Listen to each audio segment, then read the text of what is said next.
Welcome to this deep dive on the Military Chessboard channel. Good morning to you on this 6th of March, and we are wishing you good health today. We are looking at, a massive, unprecedented escalation in global military conflicts right now. G-Day. Yeah, absolutely massive. We are talking about the first time since the Second World War that a United States submarine has actively sunk an enemy ship in combat. We're looking at strategic billion-dollar radar systems being completely wiped out across the Middle East and warfare spilling over from regional land borders directly into global civilian shipping lanes. Sitting across from me today to help break this down is our resident strategic expert, MC Morgan Jones. Thank you. It really is a staggering amount of activity to process all at once. The scale and the speed of these developments represent a fundamental shift in the global security landscape. I mean, we are in uncharted waters here. To route. Today's sources are a pretty thick stack of translated military news reports and intelligence summaries. They detail incredibly rapid developments across the Middle East and the Mediterranean. Our mission for this deep dive is to synthesize these intense, fast-moving events and help you understand exactly what is happening and, more importantly, the broader implications for global security. Spot on. Before we begin, I want to pose a question for you to consider as we go through this material together. Are we currently witnessing the complete breakdown of the unspoken rules that have governed international waters for the last 80 years? That is the big question. And before we go any further, I need to make something very clear to you, the listener. The sources we are examining today contain highly politically charged military actions, claims, and threats from multiple nations, specifically the United States, Israel, Iran, Russia, and Ukraine. Right. We must explicitly state that we are not taking any sides here, nor are we endorsing the viewpoints or actions of any of these nations. Our sole purpose today is to impartially report on the content provided in these documents and help you understand the ideas and events exactly as they're described in the original source material. Absolutely. Okay, let us unpack this, starting with the Middle East. When we look at these intelligence summaries, it is clear we are not just looking at isolated skirmishes anymore. Iran is executing a series of systematic retaliatory strikes against United States infrastructure. Yes, and the coordination is what stands out. Exactly. The sources detail coordinated attacks on at least 7 different radar and satellite communication stations spread across 5 different countries. We're talking about Qatar, Bahrain, Kuwait, Saudi Arabia, and the United Arab Emirates. The geographic spread alone is significant. This is not a localized response. It is a theater-wide operation targeting the very backbone of military operations, which is communication and visibility. If you can't see, you can't fight. Right. The specific details coming out of these intelligence reports, which are backed by satellite imagery analyzed by the New York Times, by the way, reveal a highly calculated targeting strategy. We are reading about destroyed weather radomes, damaged ballistic missile tracking systems, and shattered satellite antennas. It is incredibly precise. In Bahrain, for example, the radar dome at the headquarters of the United States Navy's 5th Fleet in Manama was hit. And in Qatar, Iran claims to have destroyed an AN/FPS-132 Block 5 early warning radar. The Qatari Defense Ministry confirmed the radar was targeted, though they haven't commented on the exact extent of the damage just yet. What is fascinating here is the underlying strategy.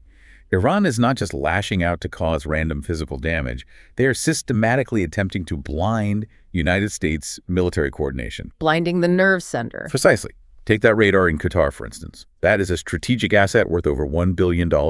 It is a phased array radar system designed to detect incoming ballistic missiles from thousands of miles away. Which gives you the time to react. Exactly.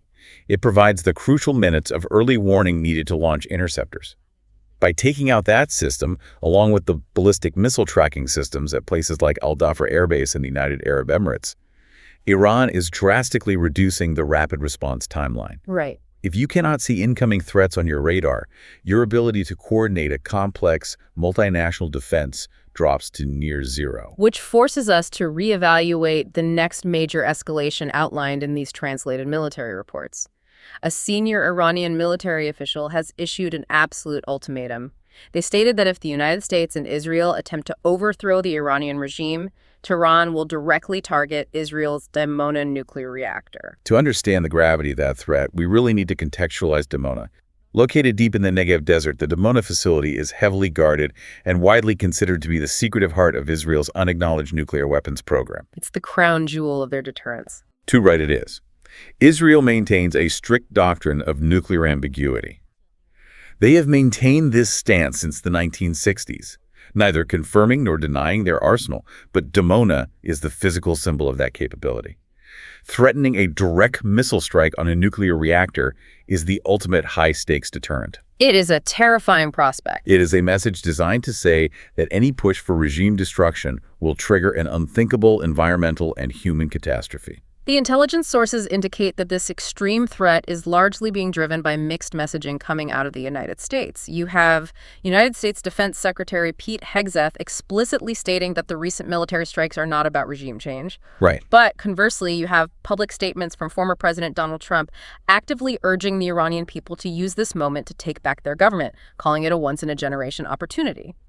That contrast is creating massive confusion in Tehran. And in geopolitics, confusion breeds dangerous miscalculations.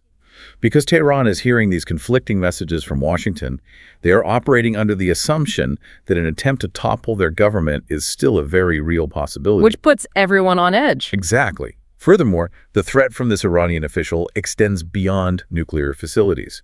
They warned that their long-range missiles will also target energy infrastructure across the Middle East.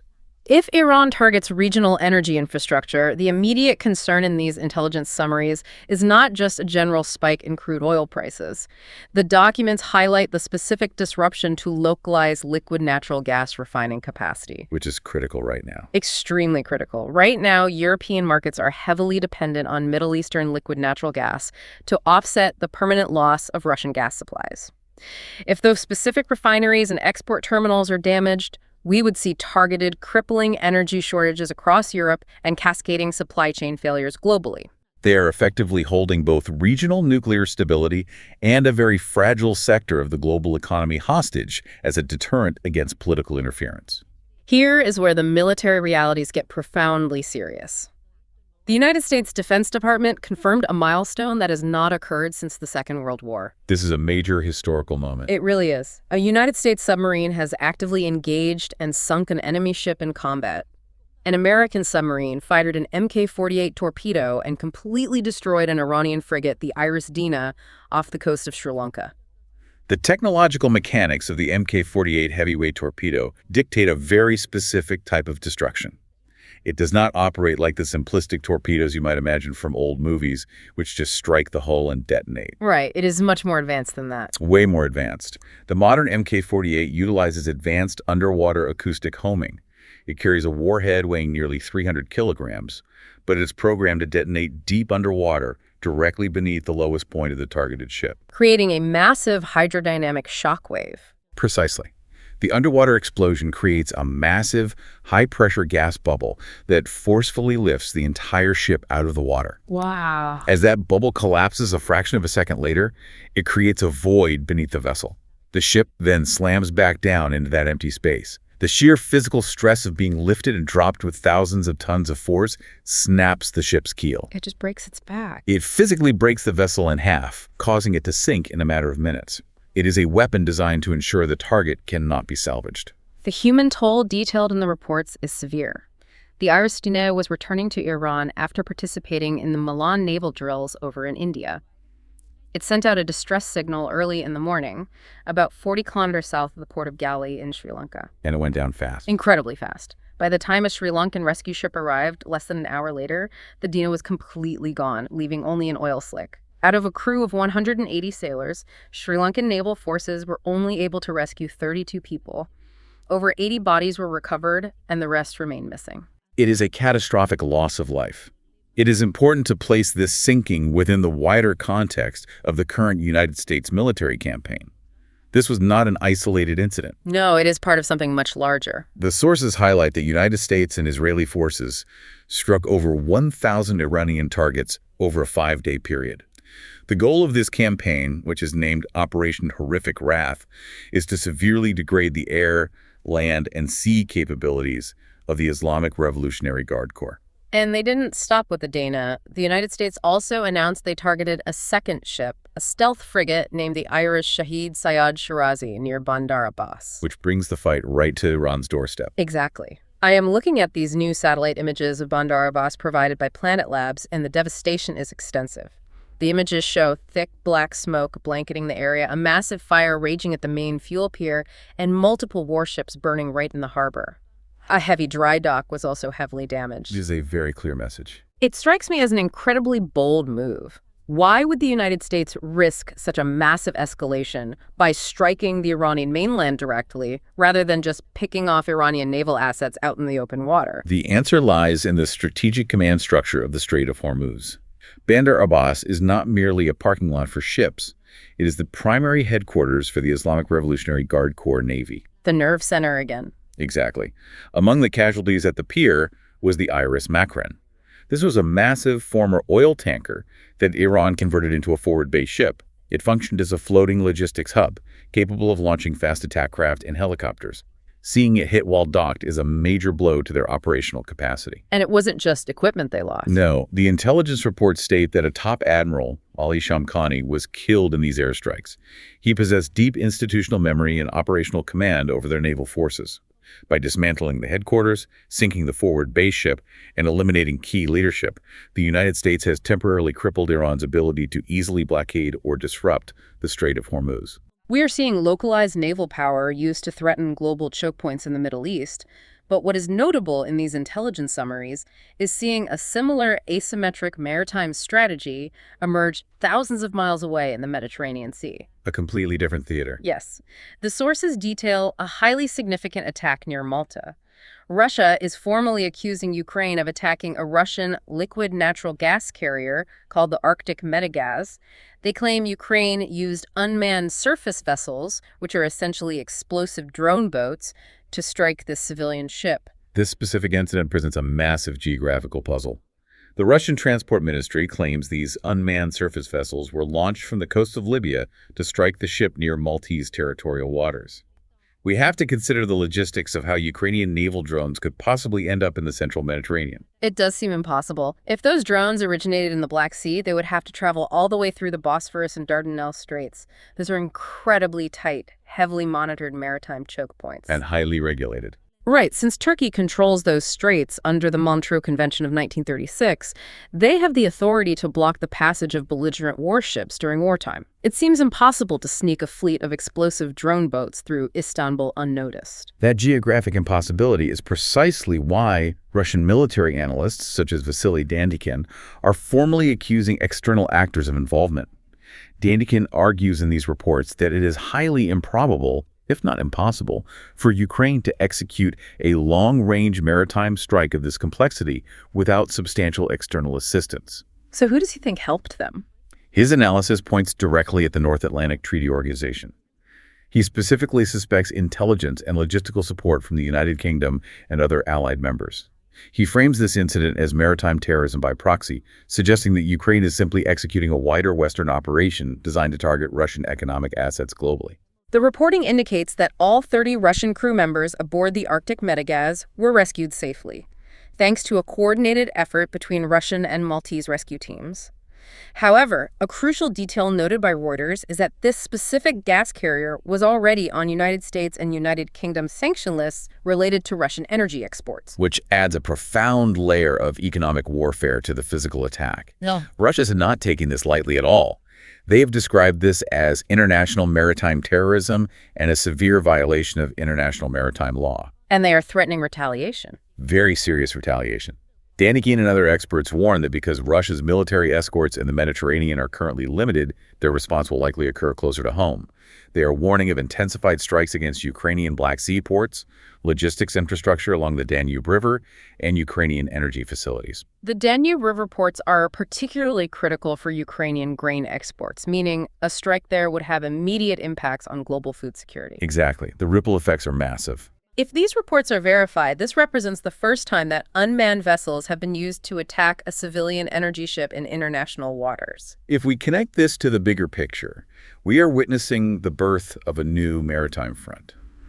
Consider the combined reality we are facing based on these documents. It is a lot to take in. It is.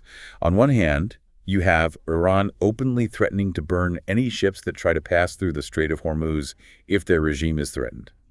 On the other hand, you have untraceable drone boats launching complex, long-range attacks on gas carriers in the middle of the Mediterranean. The conflict is spreading. This conflict is no longer confined to localized land wars in Eastern Europe or the Middle East. It is actively spilling over into a global maritime crisis. We have covered a staggering amount of ground in this deep dive. We started with the systematic dismantling of United States radar and communication arrays across 5 Middle Eastern nations, creating dangerous blind spots for multinational defense coordination. Which sets the stage for everything else. Right. We examined the chilling ultimate threat of missile strikes on Israel's Dimona nuclear reactor and the fragile global liquid natural gas supply chain. We broke down the mechanics of historic submarine warfare with the sinking of the Iris Dana off the coast of Sri Lanka and the strategic devastation of Iran's maritime command hub at Bandar Abbas.